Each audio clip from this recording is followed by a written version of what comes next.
Glad Lucia Morgon. Tôt ce mercredi matin, la princesse Estelle et le prince Oscar lançaient cette « joyeuse matinée de Sainte-Lucie » à tous ceux qui suivent les réseaux sociaux de la cour de Suède, depuis leur résidence, le palais de Haga à Solna.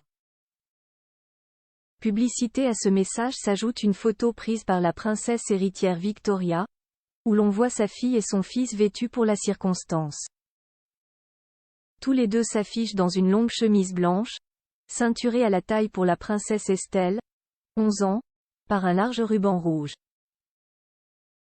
Tandis que le prince Oscar, 7 ans et demi, porte des chaussettes et est coiffé d'un chapeau pointu orné d'étoiles dorées, sa grande sœur âgée de 11 ans et demi, pieds nus, arbore une couronne de lumière. La petite fille du roi Carl XVI Gustaf et de la reine Sylvia, deuxième dans l'ordre de succession au trône après sa mère, tient dans ses mains une corbeille tressée contenant de traditionnelles friandises de Noël en Suède.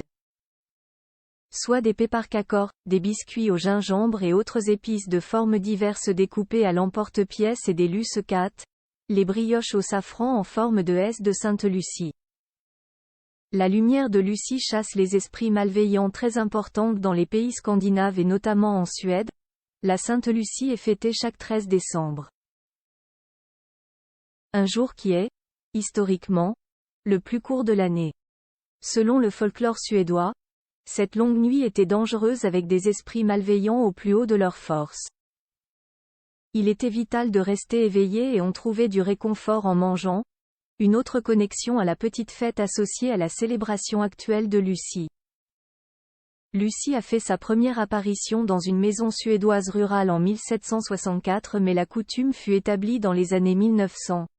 Peut-on lire sur le site « Visit Sweden ».